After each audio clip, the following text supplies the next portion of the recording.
Hola, muy buenos días. Les damos la más cordial bienvenida a nuestro seminario Fortalecimiento de la comprensión del nuevo uso de las drogas sintéticas en niños, niñas y adolescentes, organizado por nuestra Fundación Tierra Esperanza en el marco de sus 25 años. Queremos saludar a todos quienes nos acompañan hoy en este webinar.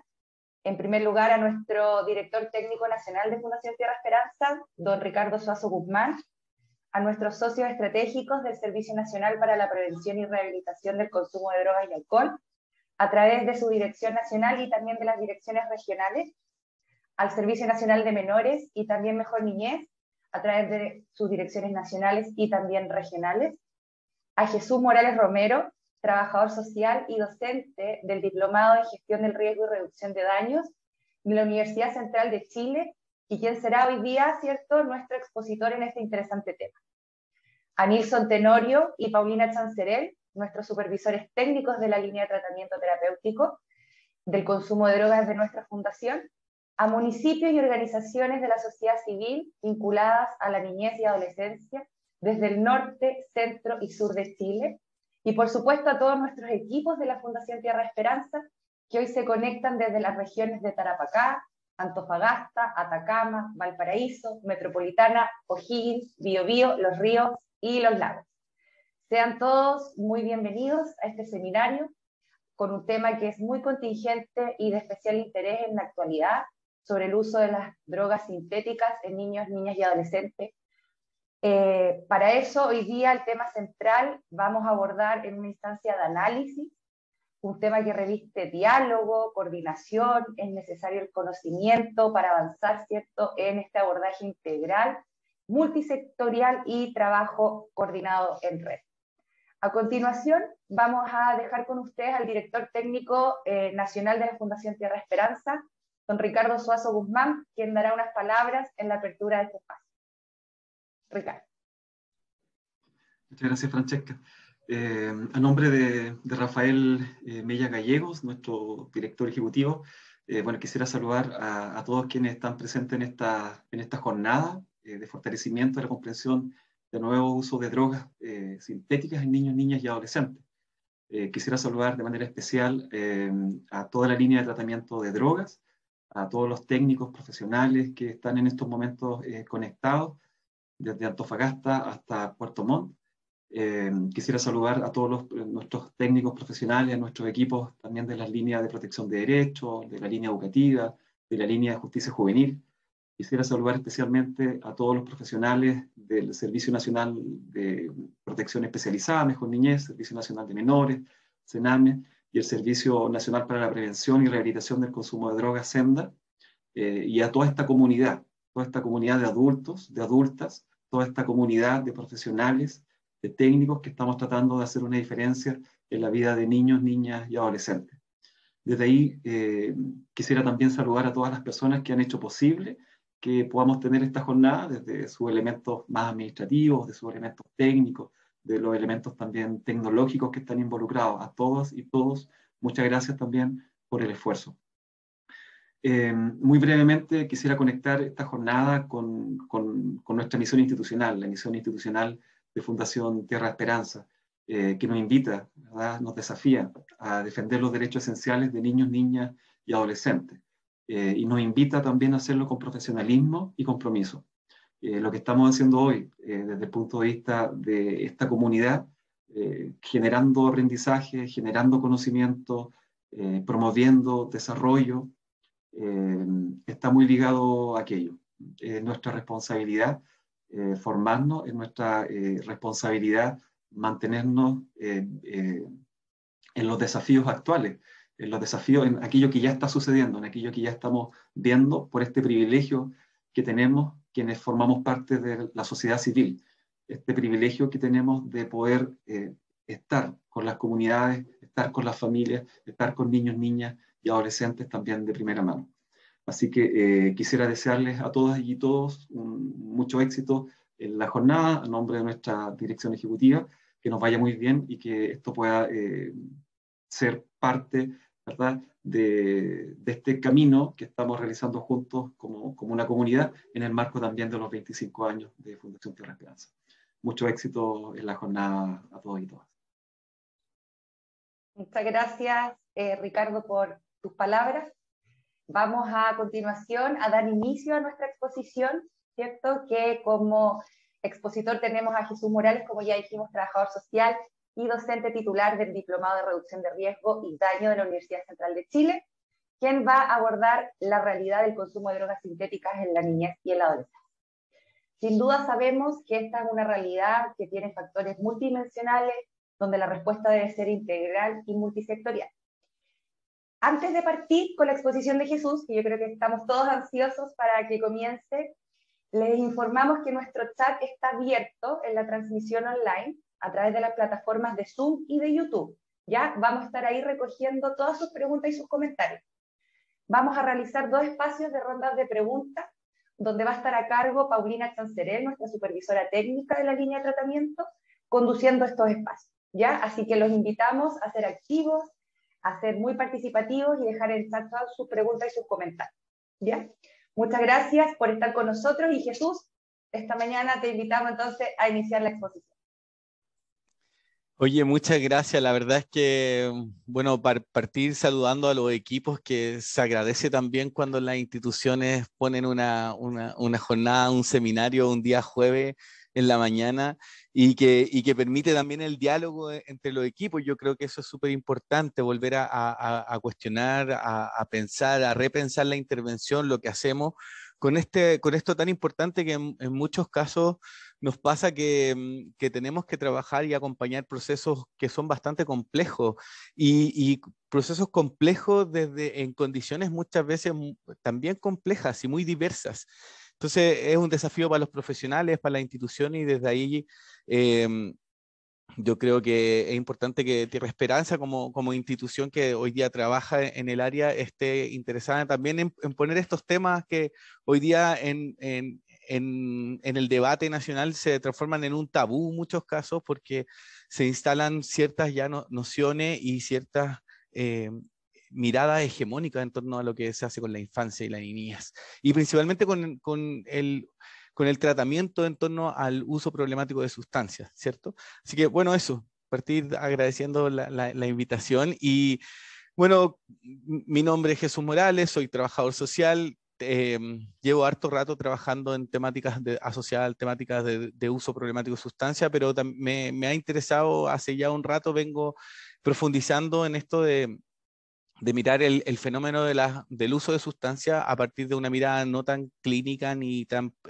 prejuiciada o no tan sesgada, sino que más bien abriendo las posibilidades de poder instalar otras reflexiones en torno a los abordajes. Entonces, soy trabajador social de formación, trabajo actualmente en un PAI, en un PAIA, en un GES menores de 20, entonces conozco el circuito y conozco la red, así que muchas de mis reflexiones también surgen a partir de la experiencia con la institucionalidad, con la pública, con las instituciones de niñez, con los tribunales de justicia. Entonces, y al alero de eso, obviamente soy docente del diplomado y, bueno, y papá también, pues ciclista urbano, así que de todo un poco.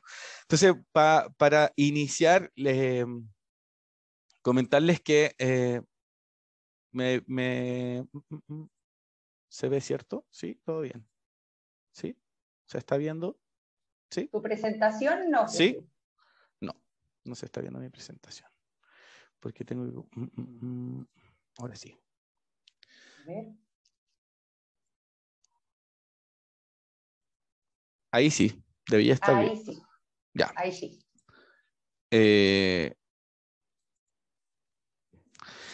Bueno, eso era lo que hablé al principio y yo instalar, partir la reflexión en torno a esto de hablar vamos a hablar de drogas de diseño, sustancias de síntesis, efectivamente lo que hoy día están consumiendo los chiquillos es, lo podríamos denominar como una sustancia de síntesis, es una sustancia psicoactiva, o finalmente están consumiendo fármacos.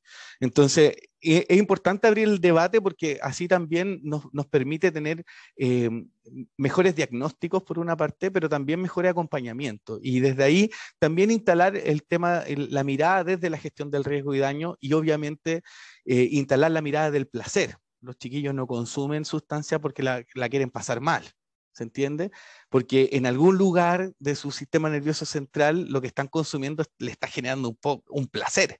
El tema es cuando esos usos y esos placeres sobresalen o ponen en riesgo ciertos otros factores que hoy día son vitales en el ciclo vital de un adolescente o de un niño, ¿cierto? Y obviamente poniéndole énfasis en la reducción de los daños y obviamente gestionar el placer. Que uno podría decir, bueno, los más ortodoxos van a decir, oye, un adolescente no puede gestionar el placer. No se le puede enseñar a la gestión del placer. Pero desde una mirada adultocéntrica seguro que sí.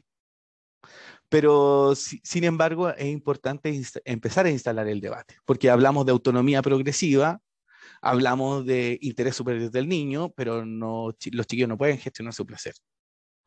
Entonces, hay que cuestionarse y hay que abrir el debate. Yo pongo que hablo de reflexiones esperadas, ¿cierto? Es conocer en una primera instancia, ¿cierto?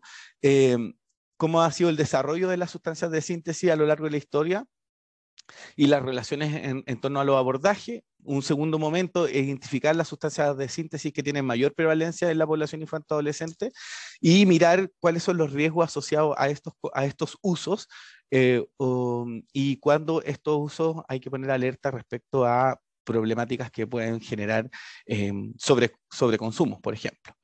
Y finalmente fortalecer la comprensión de estos nuevos usos a partir también de ir mirando algunos elementos básicos del enfoque de reducción de riesgo y daño en relación al fenómeno descrito. Entonces, mi primera imagen es como provocarlos, es decirle, porque nos venimos hace muchos años escuchando este fenómeno, el flagelo de la droga, ¿cierto? Los adolescentes se están consumiendo. Sí, disminuye la percepción de riesgo, ¿cierto? Yo lo pongo con ese sentido porque es el discurso oficial, ¿cierto? Es el discurso que no han estado instalados. Pero mira lo que nos dice la UNDOC, que es la oficina más importante en torno del análisis de estupefacientes, etcétera, de la ONU, y mira lo que nos dice en el informe del 2019. Obvio, ante pandemia, etcétera, los consumos en el proceso de pandemia se modificaron, ¿cierto? Tuvieron un patrón también distinto, pero antes de pandemia lo que nos decía es que solo del 100% de la población mundial, solo el 5,5% de las personas usan sustancias psicoactivas, pero de ese 5.5%, solamente el 0.5% necesitan tratamiento. Entonces, es el informe mundial de droga del 2019. Ahora, uno podría decir, hay un 90% de usuarios de sustancias psicoactivas que no tienen problemas relacionados a, por ejemplo, a deserción escolar, pensemos en población infanto-adolescente, etc. Ahora la pregunta que nos podríamos hacer es respecto al perfil de que nosotros hoy día nos está llegando a nuestros dispositivos de atención. Efectivamente, del porcentaje de chiquillos que hoy día nos declaran que mantienen algún uso de sustancia, ¿cuántos de esos efectivamente tienen un uso problemático de la sustancia? Y seguramente vamos a estar muy cercanos a lo que nos dice la UNDOC, que es el 0,5. O sea, es muy interesante decirlo porque ¿quién finalmente determina cuándo un uso es problemático y cuándo un uso no es problemático? Nos vamos a tener que poner de acuerdo entonces, y vamos a tener que establecer ciertos diálogos, ¿cierto? Respecto a eso, porque el tribunal tiene una visión, salud tiene otra visión, las oficinas de protección de derechos tienen otra opinión. Entonces, el mismo chiquillo que seguramente tiene un consumo de bajo riesgo, ya ingresó en 2 dispositivos y ya le están preguntando todo el tiempo por qué está consumiendo, siendo que a lo mejor el problema que él tiene está relacionado con una comorbilidad. Y solamente el uso de la sustancia viene a problematizar el concepto, el tema de comorbilidad que este chiquillo tiene. Entonces, importante debatir respecto a esto. Entonces, pero primero hay que acordar tenemos que acordar algunas premisas que son iniciales, y eso es que el fenómeno del uso de sustancias y el fenómeno de las drogas y de los consumos problemáticos no tiene explicaciones lineales, ¿cierto? O sea, antiguamente estaba nuevamente el sentido común y la hegemonía de los discursos era como, tú consumes droga porque tienes un problema.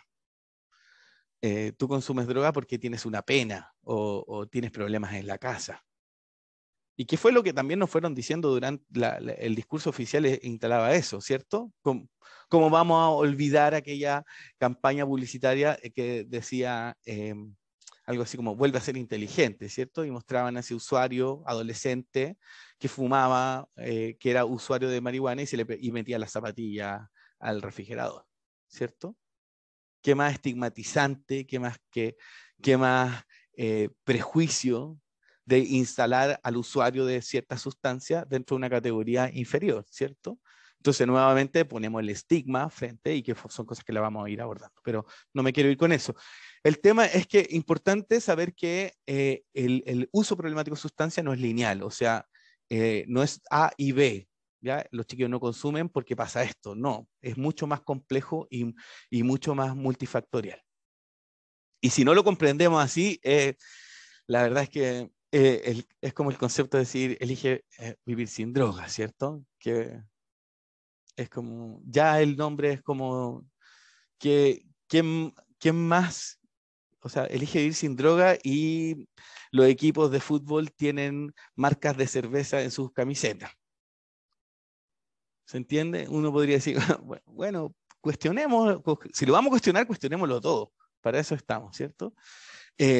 Entonces, el fenómeno, por lo tanto, hay que volver a instalar que el uso problemático y el fenómeno asociado al tema del consumo de sustancias psicoactivas, principalmente, es un fenómeno de salud pública. No quiero hablar de problema porque ya estaríamos nuevamente instalando desde el lenguaje que ahí tenemos un problema. Hablemos que es un fenómeno de salud pública, ¿cierto? Porque implica, de una u otra forma, implica la salud de las personas. Va a estar de la mano de la salud de las personas. Y por tanto, el abordaje hoy día de ese fenómeno tiene que ser un abordaje sociosanitario, ¿ya? Hoy día ustedes saben que la dependencia del SENDA es del Ministerio del Interior y obviamente el Ministerio del Interior tiene ciertas orientaciones respecto a cómo se debería atacar el flagelo de las drogas, ¿cierto? Y antiguamente, vamos a recordar, porque la memoria no es frágil, pero antiguamente estaba Don Kraft y le daba un mordisco a la delincuencia, ¿cierto? Entonces, son discursos que se van instalando y que obviamente van permeando lo que también en el día a día, en el cara a cara, nos encontramos con los chiquillos. Por lo tanto, claro, nadie quiere ir a un programa que se llama un programa de drogas. O sea, ¿a dónde te mandaron? No, me mandaban al programa de drogas. Al programa de droga infanto adolescente. Desde el nombre de los programas es como, hey, a diferencia de decir que te mandaron al programa de salud adolescente. Y créanme que tendríamos muchos más usuarios. Pero, claro, entonces el fenómeno y el uso del tema del abordaje en tema de las drogas, hay que también mirarlo con características territoriales. Y obviamente, como hoy día la audiencia hay gente de todas partes de Chile, obviamente lo que se está consumiendo en Atacama es distinto que lo que se consume en Aysén, en Coyhaique, y lo que se consume hoy día en Santiago, en el sector norte, que en el sector sur. Y obviamente hay que mirarlo con características territoriales, comunales, etc. ¿Por qué? Porque incluso desde el punto de vista de la salud, para los que somos de la región metropolitana, pero me imagino que en las otras regiones pasa lo mismo, ser, por ejemplo, del Servicio de Salud Norte no es lo mismo que ser del Servicio de Salud Sur. Y porque incluso la oferta de camas para desintoxicación para adolescentes es distinta. ¿Bajo qué criterios? Entonces, por eso, importante. Yo suelo, o sea, creo que es importante que lo conversemos porque a los equipos, los equipos que trabajan en tratamiento, la piedra angular que tienen es cuando tienen un chiquillo grave que tiene que tener desintoxicación hospitalaria y no hay cama. Entonces, el ambulatorio ya no sirve. Entonces, ¿cuál es la segunda? Es un problema de salud. Entonces, tiene que ser abordado de manera integral, tiene que ser abordado de manera integral con realidades complejas y obviamente para temas, para realidades complejas, tienen que haber soluciones diversas, ¿ya? O sea, seguramente lo mismo que resulta en Atacama no tendría por qué resultar igual en Aysén, en Coyhaique o en el sur, ¿se entiende? Y obviamente poniendo el foco en las personas, en la autonomía, en los contextos y el tema de la abstinencia desde no como un fin, sino que como un medio. Y para el que quiere, y para el que puede, y para el que lo necesita, ¿cierto? Yo prefiero poner la discusión en torno al cuidado. ¿Te acompaño a cuidarte? Es distinto. Y hablemos de salud, hablemos de tu salud, más que hablar de tu sustancia, porque o si no es como interrogatorio, ¿cierto? La meta, obviamente, tiene que estar en el cuidado y en el bienestar, el acceso real a los servicios y la validación de derechos. Obviamente, los usuarios de sustancia, como era hace algún año, las personas que eran que ejercían o que tenían diversidades de género distintas, les pasaba lo mismo. O sea, las barreras que existen hoy día en el sistema de salud para poder acceder, por ejemplo, a atenciones de APS para adolescentes que no tienen adulto, venga con su adulto. ¿Por qué? No, es que si no puede entrar a la atención si no, el psiquiatra no lo quiere atender porque no viene con un adulto. Oye, pero si el chiquillo llegó, tenéis que atenderlo. Da lo mismo, es parte del trabajo del equipo lo que hace con la información que el psiquiatra le entrega. Obviamente, pero si el chiquillo va a la atención, lo tenéis que atender. Y eso tiene que ver con un tema de derecho. No tiene que ver con un tema de voluntades. Tiene que ver con un tema con que los chiquillos que nosotros atendemos tienen los mismos derechos que el chiquillo que va a una atención de comorbilidad. No lo podemos atender distinto. Y obviamente todo esto basado en los temas de derechos humanos. Tengo que hablar porque vivimos en un contexto, vivimos en una población, trabajamos en un marco regulatorio donde hoy día hay una estrategia nacional de droga del 2021 al 2030, y yo lo puse así como en rojo, yo no lo voy a leer, pero un poco tiene que ver con cuáles son los marcos regulatorios que hoy día están instalando, pero si uno analiza no solo el discurso, sino que también dónde ponen el énfasis, ustedes ven, esto son los fundamentos, y busquen si ahí hay hay algo de salud. No hay nada de salud ahí. No hay nada de bienestar, no hay nada de salud.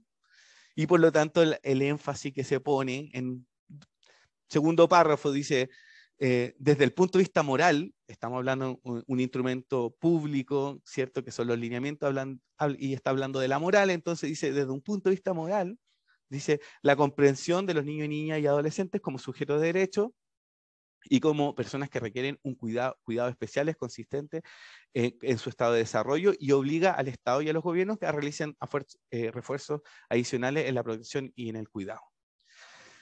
Uno podría decir, bueno, ¿qué es lo que el discurso oficial nos está diciendo? ¿Dónde están poniendo los énfasis? Porque también la reducción de la prevalencia del consumo de sustancias en niños y adolescentes constituye una obligación legal, moral y política.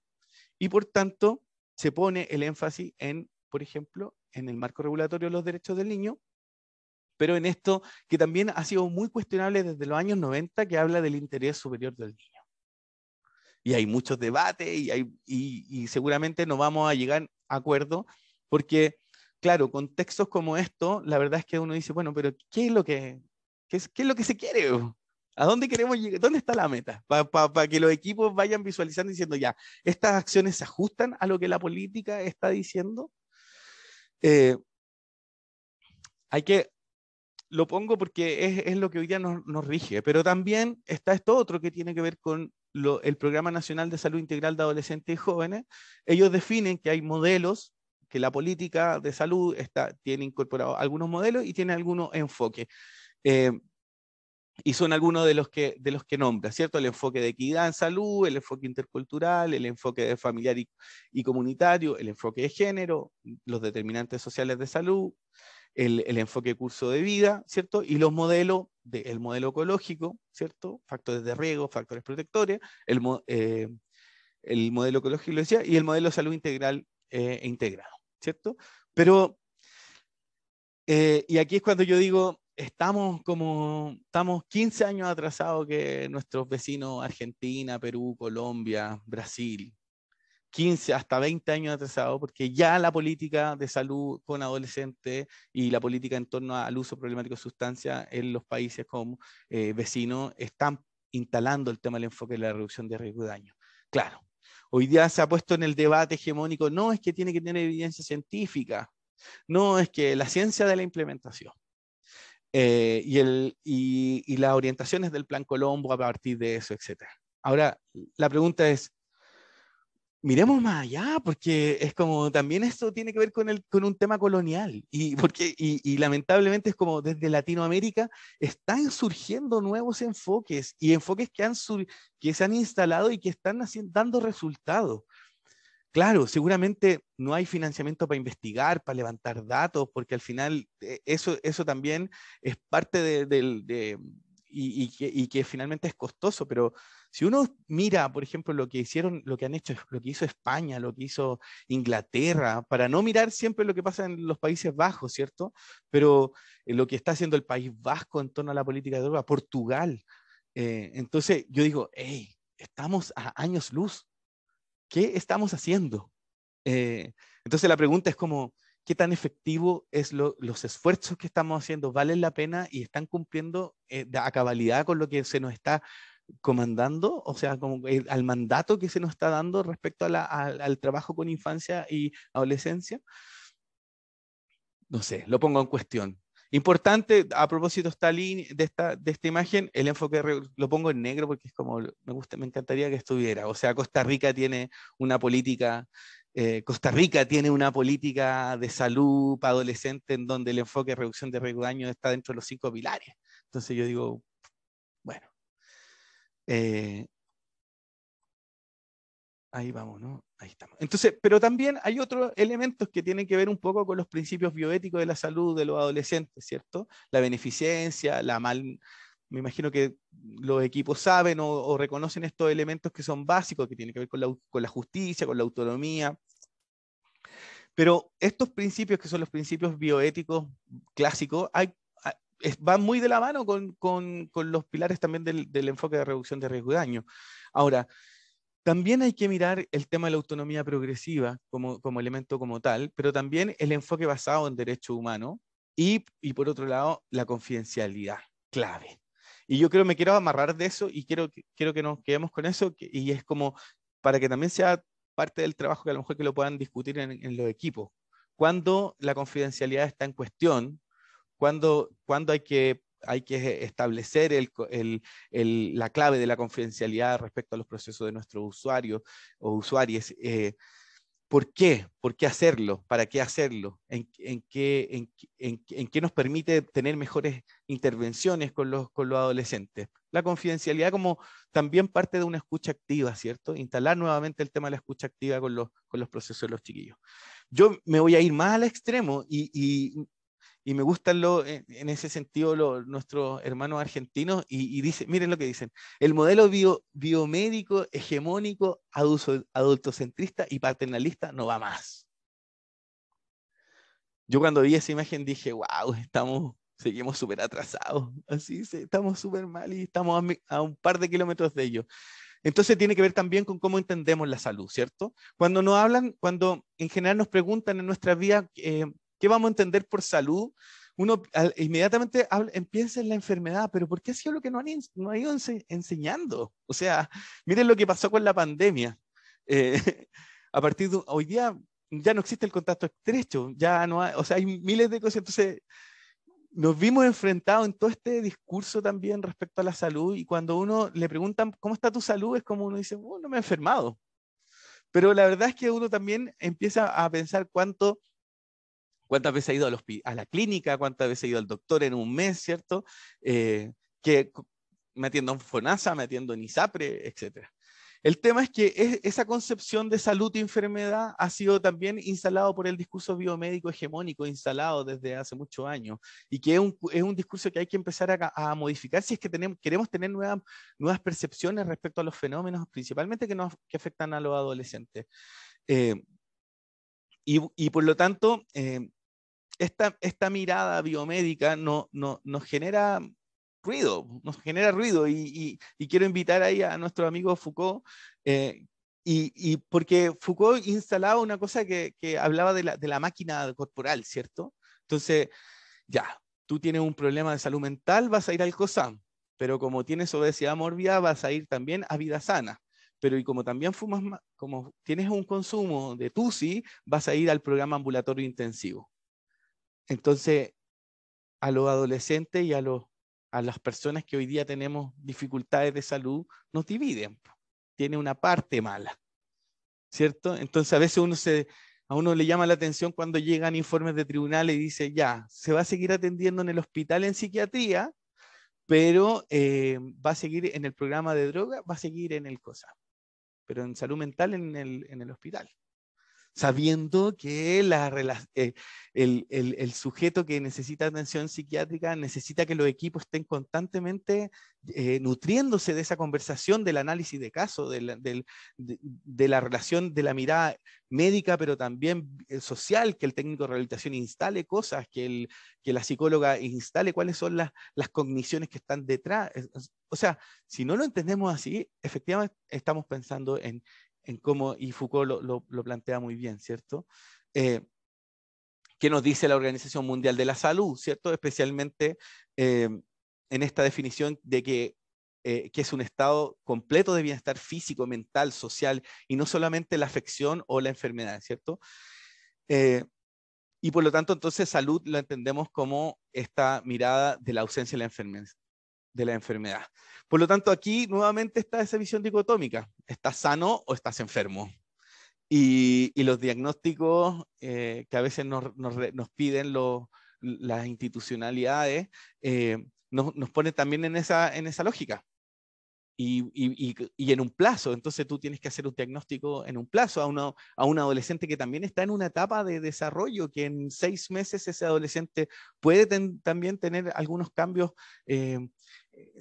desde el punto de vista evolutivo, ¿cierto? De las cogniciones respecto a un proceso. Entonces, claramente el diagnóstico de enero va a ser distinto al de septiembre, pero ya se mantuvo. Entonces, hay varias cosas que hay que mirar. Entonces, Foucault instala esto de la máquina corporal, y es importante mirarlo, porque muchas veces como que cercenamos a los chiquillos, ¿no? Va a la matrona, a la nutri, y después pues la mirada integral, si lo que aquí estamos trabajando es el bienestar en salud. A mí me gusta y soy formado en lo que tiene que ver con el enfoque salud, de salud colectiva, un enfoque más bien latinoamericano, que viene ya hace harto rato haciendo ruido desde el enfoque de salud pública, y básicamente la diferencia en relación al modelo anterior prioriza estos factores que son más bien sociales, pero resalta el valor que tiene el sujeto en este caso y la información del usuario, ¿cierto? Y cambiamos, y ya no son pacientes, sino que más bien son usuarios de una red de servicios sanitarios. Y por lo tanto ese usuario es quien mejor nos puede entregar información respecto a su salud, a sus hábitos, a sus rutinas. Y podemos con él acompañarlos a poder levantar procesos de cuidado, de bienestar, etc. Entonces, es un poco lo que yo les comentaba, ¿cierto? Yo les voy a pasar igual el APPT, así que para que la idea es que, en resumen, lo que instala el modelo de salud colectiva es decir que la salud es un proceso histórico. Y es un proceso histórico, es político, es económico, es cultural, y si pensamos directamente en torno a los usos de las sustancias psicoactivas, es un momento histórico. Porque créanme que hace 5 años atrás no estábamos hablando de TUSI, y hace 5 años atrás estábamos hablando, todavía a lo mejor quedaban chiquillos que seguían algunos consumiendo pasta base, pero se instalaba el tema de la marihuana como tal, el consumo de THC. Pero hace 2 años atrás estábamos hablando de benzodiazepina, ¿cierto? Entonces también si no miramos los fenómenos de salud como procesos culturales, históricos, y miramos el fenómeno del uso problemático de sustancias, obviamente tenemos que mirarlo en esta trayectoria histórica, ¿cierto? Y es lo que se nos viene. Y yo les digo, y hoy día el TUSI es la puerta de entrada de lo que se va a venir. Y eso va a ser parte de lo que vamos a conversar hoy día. Entonces, solo para que nos quedemos con un concepto que tiene que ver con que llamaremos entonces a este proceso el proceso de salud, enfermedad, atención y cuidado, ¿ya? No solo salud, enfermedad, y le vamos a poner estas dos otras patitas que tienen que ver con atención y cuidado.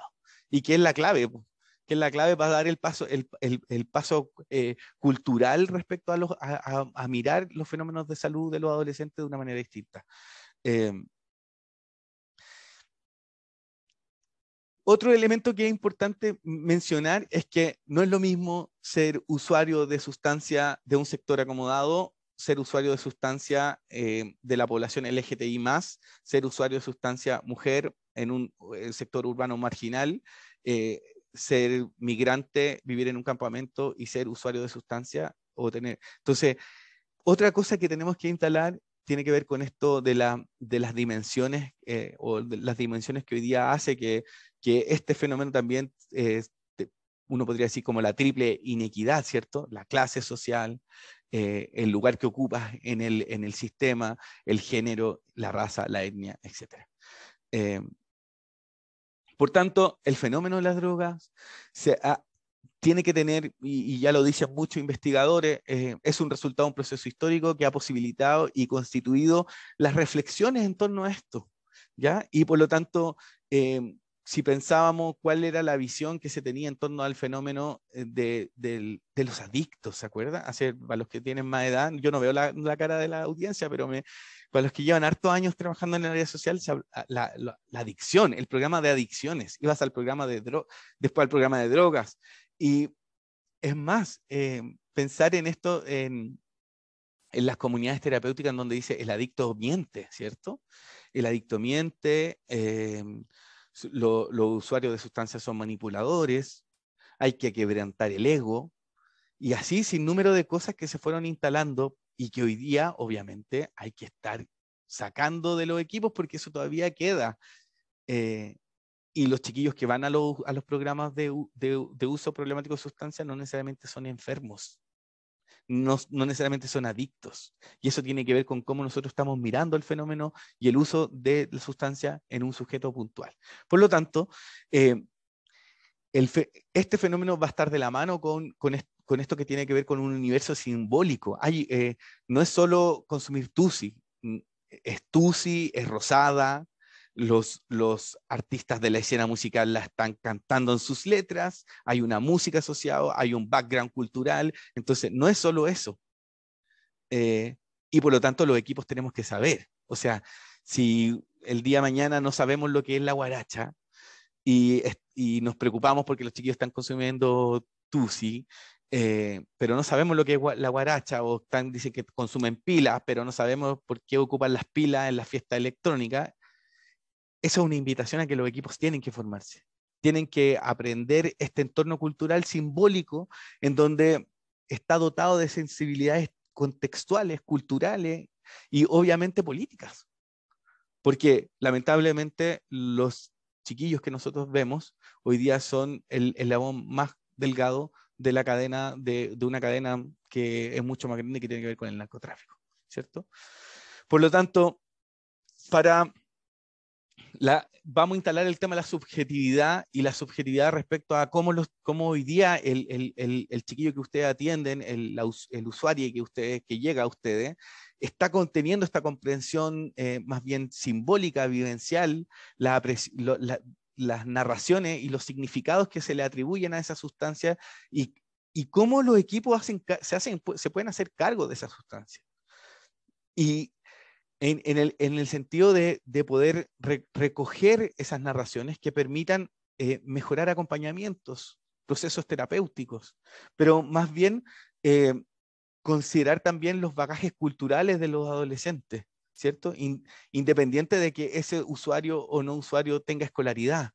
Entonces, por lo tanto, también, y ahí poner el énfasis en las prácticas y en los discursos reguladores que se han instalado en torno al uso de sustancias. Entonces, es bien interesante porque, por ejemplo, me imagino que muchos de los equipos en entrevistas de ingreso, uno podría percatarse que existen episodios de uso problemático de alcohol, pero los papás están muy enojados porque consumen marihuana.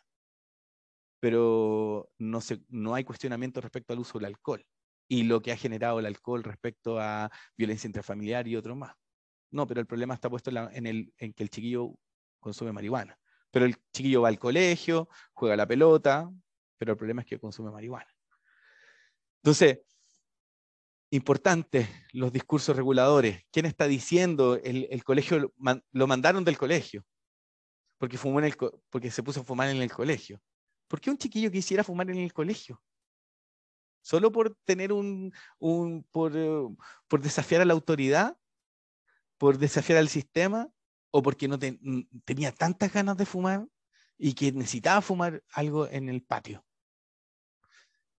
Importante preguntarlo. Porque si los profes fuman adentro del colegio, que no se puede, pero si el profesor tiene un alto consumo de café, nadie le va a decir nada, ¿cierto? O si la profesora se tomó todo su Prozac y Alprazolam y todas esas cosas en la mañana antes de ir a dar clase, nadie le va a cuestionar nada. Y está a cargo de 40 chiquillos. El uso de medicamentos en Chile respecto a medicamentos como antidepresivos, somos los top 10.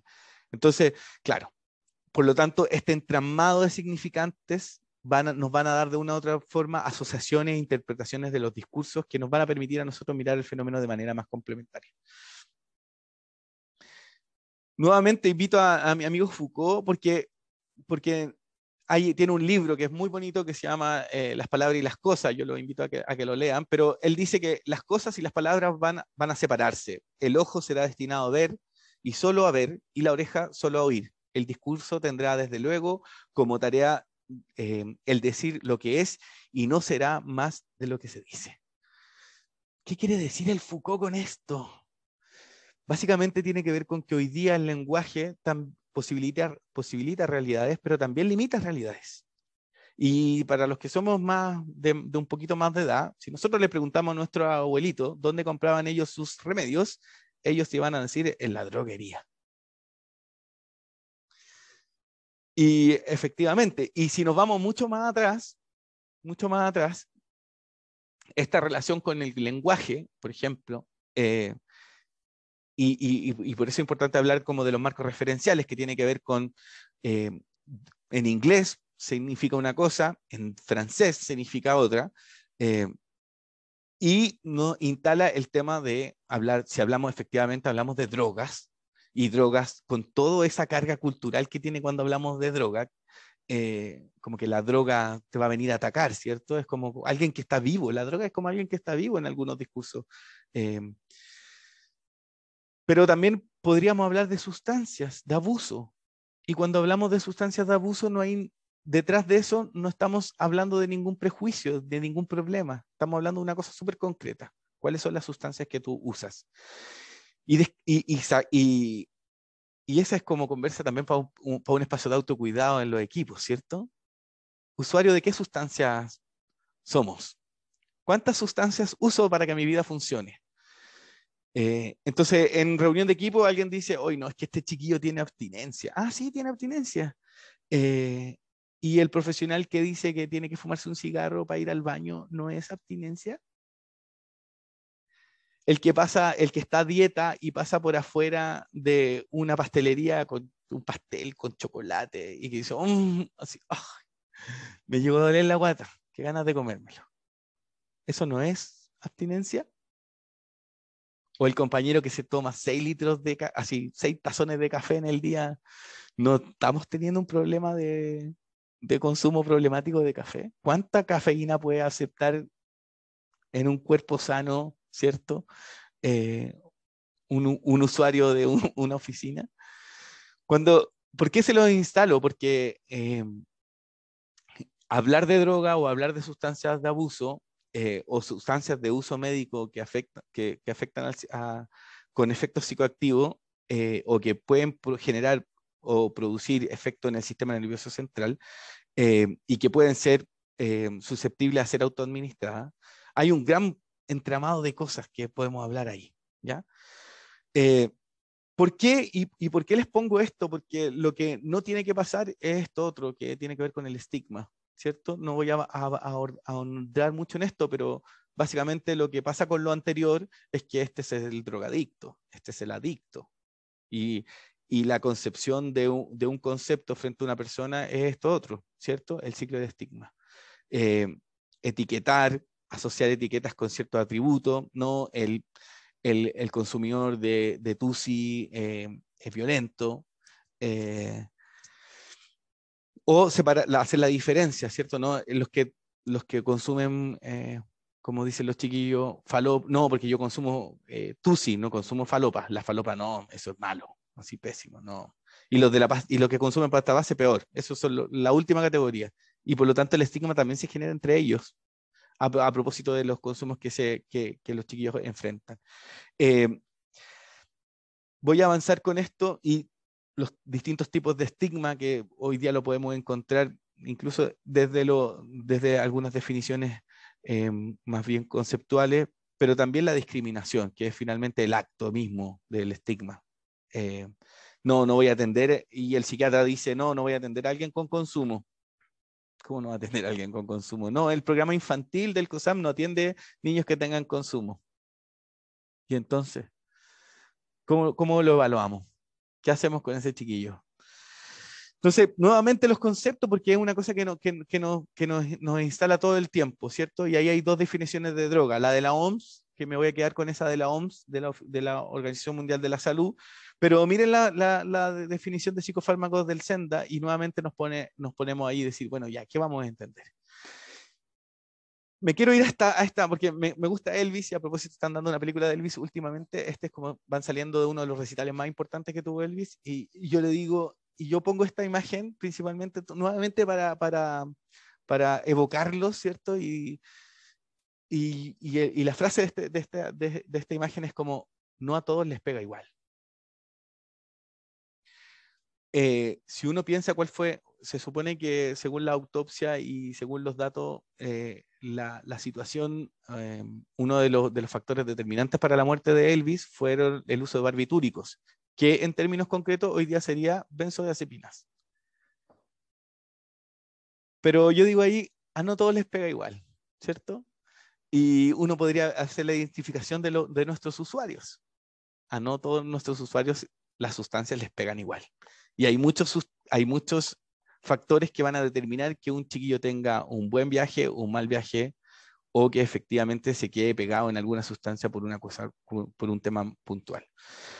Por lo tanto, entonces cuando hablar de dependencia, de tolerancia, de síndrome de abstinencia, no es lo mismo, y por lo tanto tenemos que ser cuidadosos nuevamente en cómo utilizamos esos conceptos.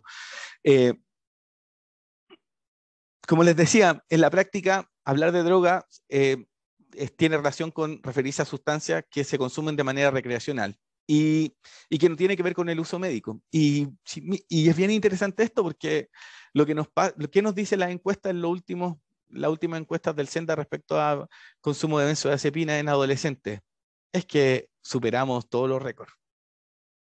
Entonces, benzodiazepina, no, pero no es una droga, no es Tusi, es benzodiazepina. ¿Y alguien nos ha enseñado cómo trabajar o abordar la problemática de la benzodiazepina en consumo con adolescentes?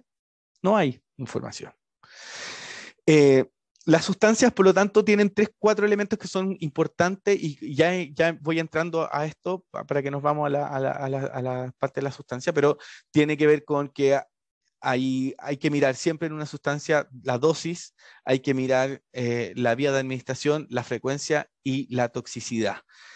Me imagino que todos conocen esos conceptos y la idea es que se vayan trabajando porque nos van a permitir también tener mejores diagnósticos. Ahí está. Pero miren lo que les traigo. Les traigo dos cosas bien interesantes. Una tiene que ver con una elaboración que hizo la CITUC en abril del 2019, que hace una categoría general de las sustancias. ¿Ya? Hace esta descripción. Entonces reconoce reconoce drogas de abuso y y las instala en diferentes dispositivos, las que son depresoras, estimulantes y alucinógenos. Otros científicos y otros estudiosos elaboraron esta otra clasificación, que tienen que ver con los cannabinoides, los opiácidos, las depresoras, la disociativa, la psicodélica y la empatógena. Son distintas distribuciones, son lógicas de poder entender, a ver, cuál es el universo de las drogas. Yo me voy a quedar con esta, que es una elaboración que hace Espolea, una organización que tuvo durante varios años financiamiento del Fondo Mundial, y Espolea era mexicana, y ellos hacen esto que le llaman el universo de las drogas. Y reconocen tres grandes pilares, ¿cierto? Los psicodélicos, los depresores, los fármacos psiquiátricos y los estimulantes. Y esta definición está más bien relacionada con con los efectos que tiene la sustancia en el cuerpo humano, ¿cierto? Pero esto es lo que se nos viene. Y esto es lo último que hay hoy día, lo que le llaman en sustancias químicas en investigación, y es hoy día el gran universo de sustancias que hoy día están en revisión o que ya se están utilizando en países del Asia, en países de Europa del Este, y que, chiquillos, estamos a un par de meses de que puede llegar todo esto, en cualquier minuto. Entonces tenemos que saber, tenemos que tener información, etc. Y las reconocen en psicodélicas, por ejemplo. Solo una descripción: psicodélicas empatógenas, estimulantes patógenas, cannabinoides sintéticos, disociativas, las que son de media duración, de corta duración, etc. Se nos viene eso, y eso es como para otra capacitación seguramente que ahí Tierra Esperanza nos va a tener que invitar. Pero también está esta otra clasificación que tiene que ver con los orígenes, ¿cierto? Si son naturales, si son sintéticas, que son vías de administración, el estatus legal, los efectos en el sistema nervioso central y la peligrosidad, ¿ya? Yo me voy a quedar con estas dos últimas categorías porque son en realidad las que hoy día se están utilizando y que principalmente que tiene que ver con la peligrosidad, ¿cierto? Pero están las que la OMS las clasifica en tres, ¿cierto? Depresora, estimulante y alucinógena. Efectivamente, estas tres nos instalan una noción también acotada, porque hoy día tenemos otras sustancias que hoy día, como lo que nos pasa con el TUSI, ¿cierto? Que no podríamos, la pregunta es como, ¿podríamos instalar el TUSI en esta definición de depresora, estimulante y alucinógena? Seguramente no, porque no sabemos lo que tiene. Y porque hoy día uno de los grandes problemas que tenemos con el TUSI es que no hay capacidad de saber cómo la cocinan, qué es lo que tienen, cuáles son los principales adulterantes, etc. Pero por otro lado, también, y lo pongo aquí, a lo mejor entre comillas, no lo quise poner de contextualizado, pero lo quiero poner porque hoy día se ha instalado en todo, incluso desde la licitación, a propósito que estamos como en el tiempo, es esto de que los programas tengan un enfoque de género. ¿Pero qué significa que un programa tenga un enfoque de género, básicamente, ¿cierto? ¿En qué le va a servir a un programa tener un enfoque de género? Porque si no, se transforma nuevamente en un discurso que se utiliza y que se transforma en un discurso hegemónico si es que no logramos plasmar el por qué es importante instalar en las prácticas de acompañamiento terapéutico de los usuarios un enfoque de género. Porque las chiquillas, las adolescentes y los hombres pueden consumir lo mismo, pero pueden tener efectos distintos. Pueden tener concepciones, narraciones, narrativas y observaciones respecto al fenómeno del uso problemático de la sustancia o del uso solamente de manera distinta. Por lo tanto, la perspectiva de género nos viene a abrir esa mirada. Solo para iniciarnos con el tema, estamos súper hacia la hora mal, ¿o no, Francesca? ¿Sí? Sí, pésimo. ¿Seguimos? ¿Sí? Tenemos unas preguntas. No sé, Ya. a lo mejor podríamos parar. Estamos súper. Sí, ¿Sí? sí, perfecto. Ya. Sí, estamos. Nos llegó una consulta en nuestro canal de YouTube. Sergio Ricardo consulta: ¿podrías aclarar si hay una diferencia en el concepto de salud colectiva y el enfoque de determinantes sociales de salud? Ya. ¿Hay otra más? Para que Sí, Soledad Zúñiga pregunta o observación es que ha notado que en patrones de consumo no viene el consumo de tabaco y luego cuando lo despejas en jóvenes de 15 años fuma 20 cigarrillos diarios con una prevalencia de un año. Eso no es visualizado y se llega a ver, se normaliza, se justifica siempre por el contexto. Súper buena pregunta, qué buena, ahí Sí, sí, bien. El discurso sí. normalizante de la sustancia. A nadie le hace sentido que un chiquillo llegue a una atención de alguno de nuestros programas tomando, por ejemplo, una energética de 1,5 litros.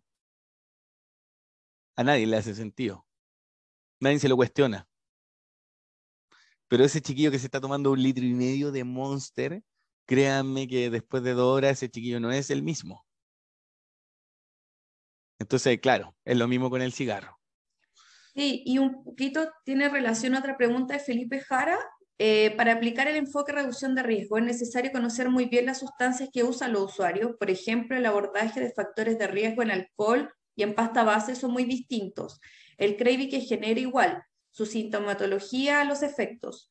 Creo que en las drogas sintéticas tenemos un gran desconocimiento. El TUSI, pila y las drogas sintéticas que son más actuales son nuevas para los equipos y falta justamente capacitación sobre ellas. Tengo la sensación que se está aplicando diferentes estrategias de intervención y en muchos casos descontextualizados, probando que funciona. ¿Cómo partimos trabajando con jóvenes ahora? ¿Las mismas herramientas no funcionan o funcionan a medias? Esas Súper, son las sí, preguntas que han súper, llegado, así súper. que damos Sí, el mira, espacio. sí, mira, yo creo que abordamos con respecto al tema de la salud colectiva y los determinantes sociales, efectivamente, van muy de la mano los determinantes sociales con el enfoque de salud colectiva. La única gran diferencia, y que donde yo pongo el énfasis, es que la salud colectiva instala, en este caso, al sujeto de atención, al usuario, como una fuente vital de información. Y por lo tanto, la relación como de poder entre el profesional de la salud y el usuario debiese estar en una línea no del que diagnostica al otro, sino que más bien en una complementariedad, en una alianza estratégica que permita a ambos contribuir al bienestar del otro. Eso y los determinantes sociales, obviamente, o sea, si yo creo que muchas veces se pone el énfasis en el tema del uso problemático de sustancia, pero si miramos para atrás, hay temas de habitabilidad, hay temas de desigualdad, hay temas de violencia estructural, hay temas de marginación, y obviamente son temas o sea, incluso desde la infraestructura de espacios de salud, ¿cierto? Entonces, claro, sí, va muy de la mano. Claro que sí. Y con respecto a lo que dice el compañero al final, efectivamente, yo ahí, ¿se ve mi presentación o no? Yo no sé cómo estoy saliendo Sí, al sí aire, se pero Sí, ve. Jesús. ya. El Alexander Chulin, que es el caballero que ven ahí, famoso, un máster de los máster, fue más bien el que volvió a descubrir el MDMA, que hoy día es conocido como el éxtasis, ¿cierto? El M. Y que lo descubrió como en el 1900, o sea, el M se conoce desde hace muchos años y estaba en un laboratorio perdido, pero este químico empezó a hacer los primeros estudios y ya luego, y esta partícula que es el M estaba en los laboratorios Mercker. Y él logra identificar este componente y empieza a hacer algunas pruebas y obviamente hace las primeras pruebas con él. Él fue el asesor de la DEA durante muchos años. De hecho, todo lo que se sabe de sustancias psicoactivas, prácticamente él es el escritor y el que levantó todo el tema. Es más, él es el fundador del uso de M para fines terapéuticos. Y hay que decir que el uso del M, y hablo de M y no hablo de pilas y no hablo de éxtasis, porque todo lo que viene después tiene que ver un poco también con esto de que el fenómeno de las drogas está muy asociado también a un mercado de consumo. Y por lo tanto, piensen que el TUSI hace algunos años hablaban de la cocaína rosada. Entonces también tiene que ver con eso, el marketing en torno al uso de la sustancia es bien interesante cómo se da. Pero mira lo que nos dice él. Finalmente él fue detenido y tuvo que, lo acusaron, una vez que ya cumplió todos sus servicios en la DEA, después lo acusaron de que era el mayor productor de MDM en Estados Unidos. Pero mira lo que dice él, que ahí habla que la importancia que tiene de que se eduque en torno a las drogas es vital. Así como hace algunos años atrás se empezó a instalar el tema de la salud sexual reproductiva, pero poniendo el énfasis en lo reproductivo y no en un enfoque más integral en torno al placer, hoy día es necesario instalar la pedagogía en drogas como un factor elemento para la formación de los futuros profesionales. Pensando en esto, en que el universo de las drogas, igual que la vida real, las cosas no son blancas ni negras, ¿cierto? Y las sustancias por lo general no son ni buenas ni malas, son inocuas. El tema es qué pasa con esos, cuando las sustancias están dentro de un mercado negro, criminalizada, estigmatizada, y obviamente cuando tenéis temas de salud mental, cuando hay marginación, etc. O sea, no pasa, por tanto, en un proceso de educación, de educar a la población del uso de la sustancia y para la finalidad de poder tomar buenas decisiones. Pero también hay que instalar que obviamente detrás del enfoque de droga hay un enfoque de seguridad pública y de la mano de la seguridad pública está la inversión en dinero respecto a seguridad pública. Entonces, también ahí hay una discusión que hay que dar en algún minuto, ¿cierto? ¿Vamos? Sí, estamos sabiendo, ¿cierto? Sí, esas son las preguntas que hay hasta el momento. También ahí Ya, sale una vamos. recomendación Sí, de documental de Netflix, Cómo cambiar tu vida, así que perfecto. para ahí como Súper. recomendación. Y estamos a 40 minutos para continuar la presentación y después ya hacemos la segunda ronda de preguntas para Pero poder terminar. continuamos, ¿cierto? ¿Continuamos? Sí, Sí, sí, pasamos a la estamos. segunda. Ya, continuamos. Entonces, definición de la droga de síntesis, se trata más bien de un concepto social que farmacológico, eso es importante.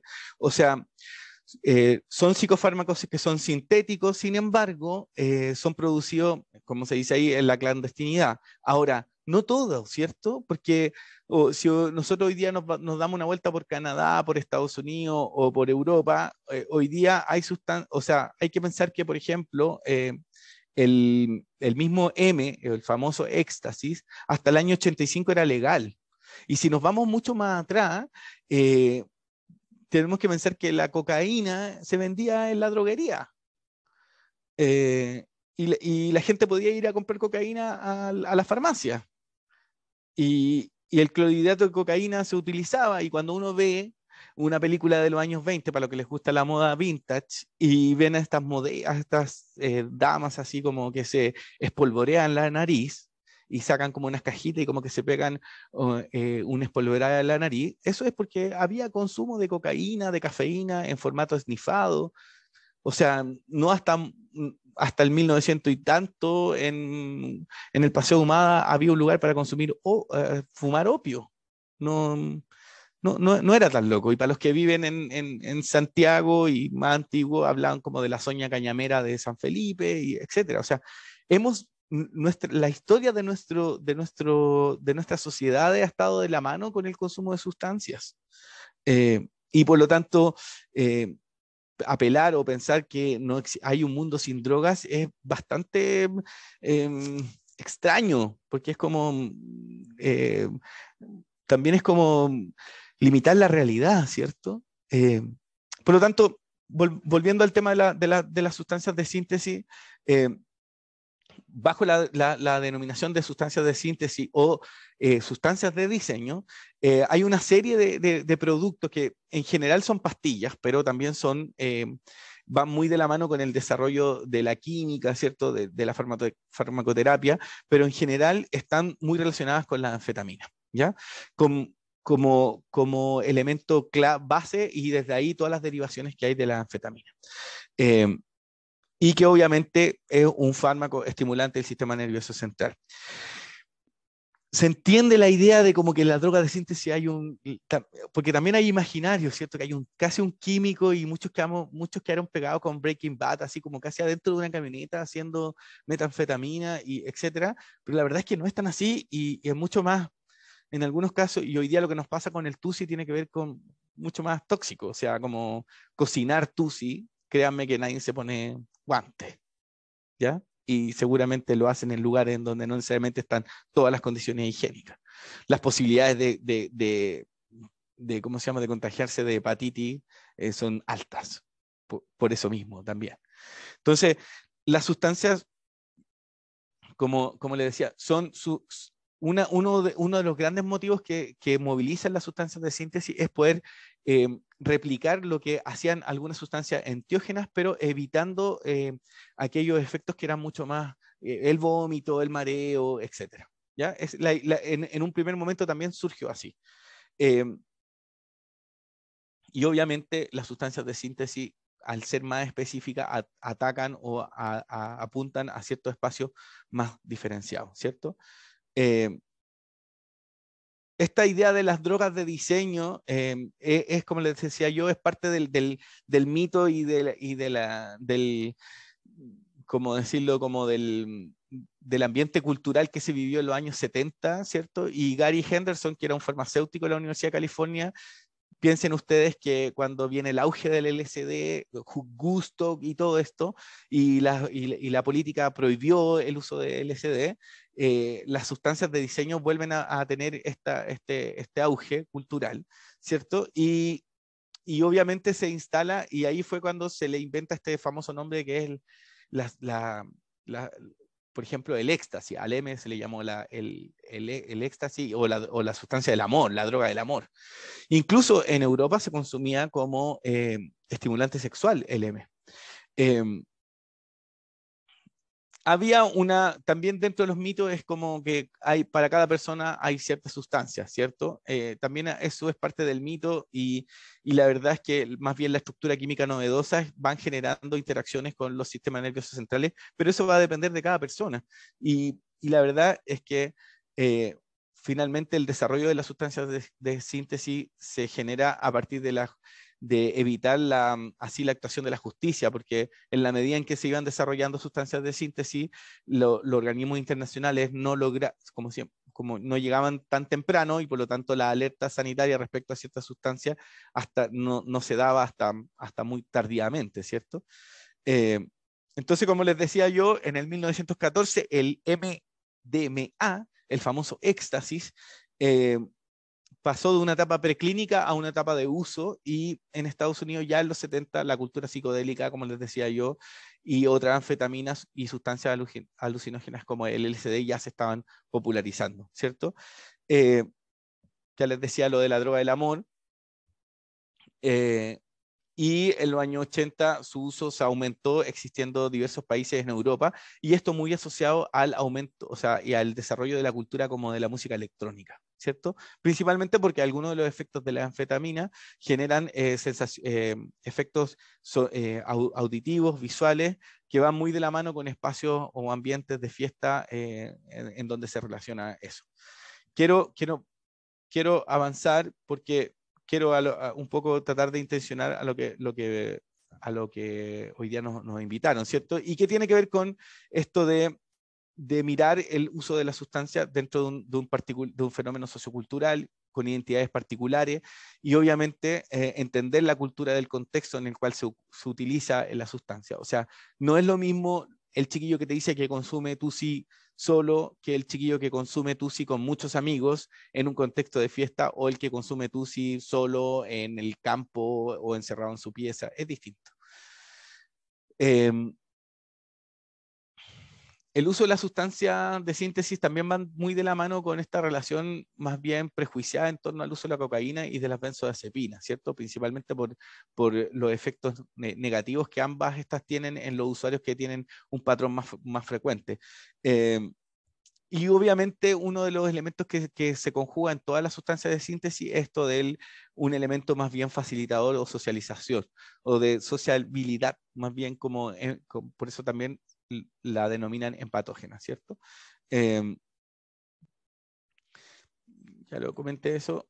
Entonces, la idea, dentro de los nudos críticos y pensando como en las sustancias de síntesis, está esta famosa escala, ¿cierto? ¿Cuáles son los tipos de consumo? Uno podría decir, ya, los usuarios que yo tengo están en un consumo experimental de TUSI o tienen un uso problemático y por lo tanto impacta negativamente la salud, el entorno social y la capacidad de cumplir ciertas responsabilidades.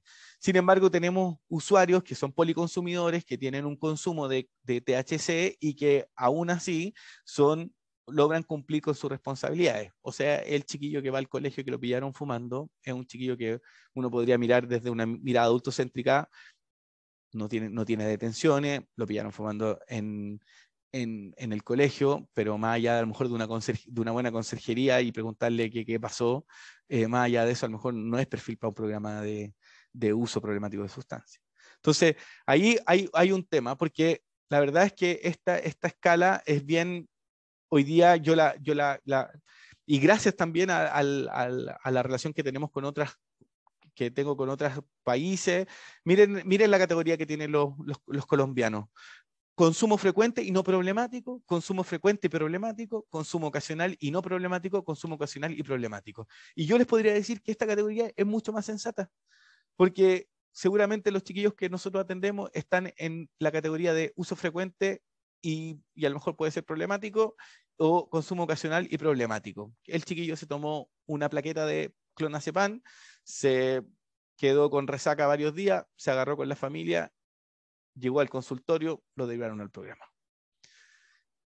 Pero ese chiquillo no tiene un consumo problemático, tiene un consumo ocasional y fue problemático, pero que a lo mejor las orientaciones para su tratamiento tienen que ser otras.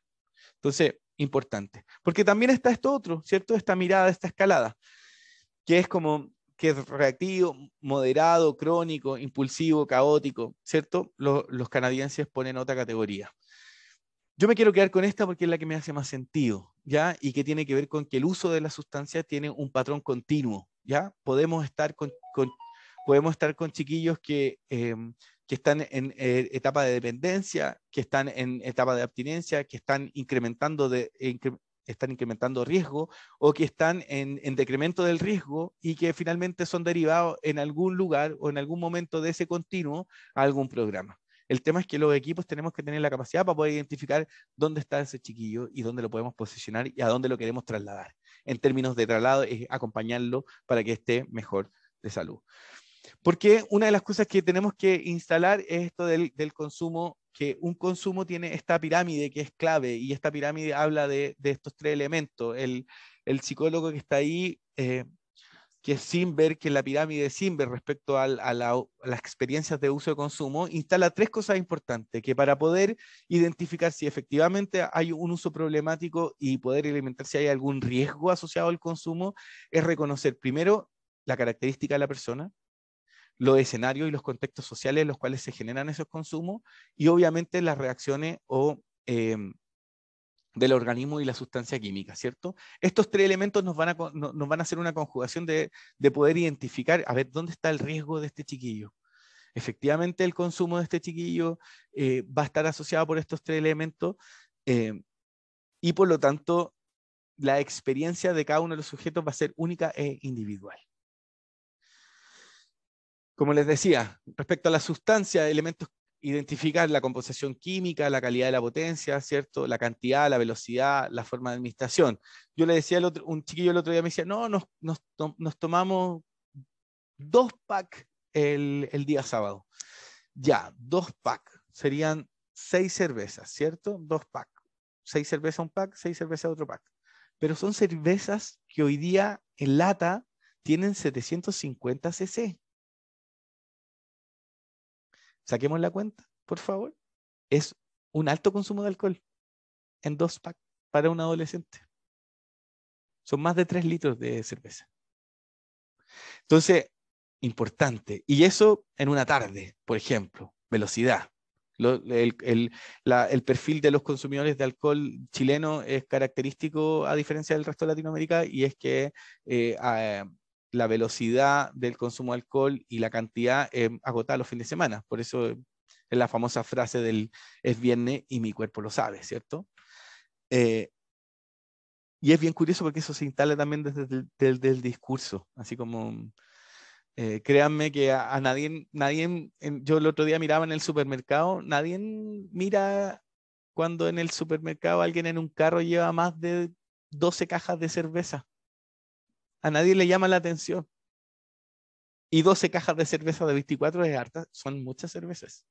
Pero claro, como somos adultos, no somos adolescentes, entonces importante. Bueno, está el tema de las personas, el tema del contexto. Pero miren el dato que les traigo. El 2004 al 2008, Latinoamérica y el Caribe, la prevalencia anual de tranquilizante y sedante, y mire dónde estamos en Chile. Somos los top 10. Y somos los top 10 en hombres, en mujeres y en todos. O sea, el problema está dado por la marihuana, está dado por el TUSI, o está dado por el uso de los sedantes. Importante.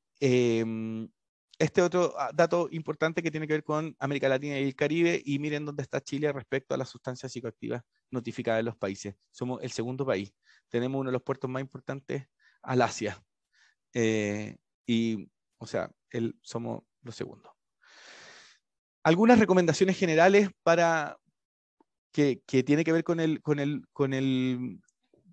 generales para la gestión de riesgo y el placer tiene que ver con, primero, trabajar con los chiquillos en la etapa emocional en la que se encuentran, ¿cierto? Un elemento importante es como si hay elementos de ansiedad, de trastornos bipolares, de depresión, de psicosis o elementos como de esquizofrenia, efectivamente un chiquillo que tiene esos elementos no debería consumir nunca una sustancia psicoactiva.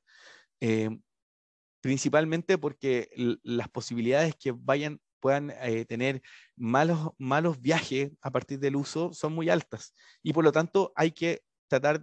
El otro día, más que el otro día, sino que hace rato yo estoy instalando el tema de, no hablemos de lo que le llaman de recaída, hay un concepto que, se me fue, como el taller de control de recaída, algo así, que generalmente en los programas lo hacen. La verdad es que uno debería hacer un taller de sobredosis, porque lo que tenemos que evitar son las sobredosis, no la recaída, es la sobredosis. Y hay que incorporarlo a las actividades terapéuticas con los chiquillos, que conozcan cuál es la sustancia que consumen y que se conozcan ellos también respecto a cómo funcionan bajo los efectos de alguna sustancia. Obviamente, si hay comorbilidades como cardiovascular y todo, la verdad es que mejor abstenerse. Y si se han tenido problemas con otra sustancia, también. Epilepsia, hipertiroidismo, síndrome de Tourette y otros trastornos compulsivos, la idea es que tampoco los consuman. O sea, también se habla de mujeres que estén en proceso de gestación o que quieran estar en proceso de gestación, también es un tema importante.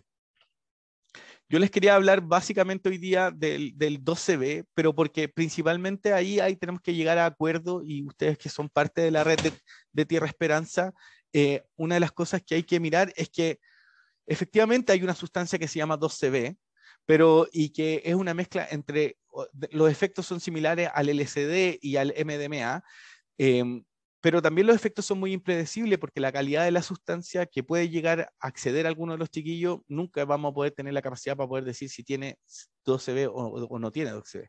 Entonces, va a depender mucho del contexto, pero yo les quiero informar que hoy día en el consumo de 2CB prácticamente no existe en Chile.